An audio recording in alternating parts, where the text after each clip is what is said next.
Hi there, New Cov. Troy here, just hanging out inside a parked car. I've been so excited about this journey of reading Scripture and engaging with that together as a church body. And so today we're going to continue on with John chapter 12. John chapter 12, man, it's awesome. There's some great takeaways. Two things, in fact, that I want us to be able to take away from today.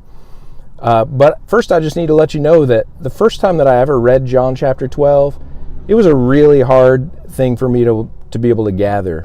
You see, naturally, I'm probably more of a saver. I like to conserve things to make sure that I have things left over. And in John chapter 12, we have the story of Mary taking a bottle of perfume and cracking it open and then pouring it over Jesus' feet, an expensive bottle of perfume. And so Judas says to Mary, "Mary, why would you pour that out on Jesus' feet and just waste it? You could have sold that bottle of perfume. It's valuable. You could have been able to help out a lot of people with the money that you could have gotten from that." And that was something that really resonated with me early on. But now I see that Mary she got it. She really understood. Not only was that an act of worship, but it was also an understanding that she recognized that all that she is and all that she has is because of God. And so therefore it was not even a thought as to whether or not she was going to be willing to pour that perfume out on Jesus' feet.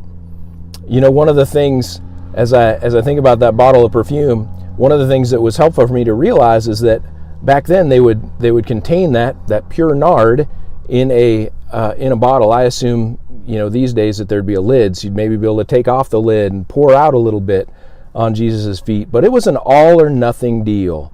That little vase, the little canister, you had to physically break the top off, and then to be able to use its entire contents at once. And so it was an all or nothing for Mary to be willing to do that. And so today, one of the takeaways for us is there something that you're holding back or something that you're conserving that God might be able to use to further His kingdom? Is it your time? Is it your resources? What is it? The next thing that we get from that is this happened at a celebration where they were celebrating Jesus and who He was, and it was at Lazarus' house. And remember, Lazarus had been raised from the dead. Well, in verse 10, it says, because of Lazarus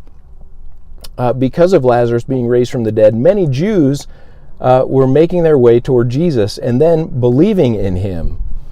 And so because of that, they had plotted to want to kill not just Jesus, but Lazarus as well. And one of the things there is that our story, my story and your story, is not so different from Lazarus. We were both dead, right, in our transgressions, and God saved us. God brought life to our lives. And so the final takeaway that I'd have for you today is to ask God today to use your story so that others might know Him. For God to be able to use your story in the midst of your everyday life on this Monday, that it might point other people to Him in the same way that Lazarus and what had happened in his life was able to point other people to Jesus. Hey, have a great day.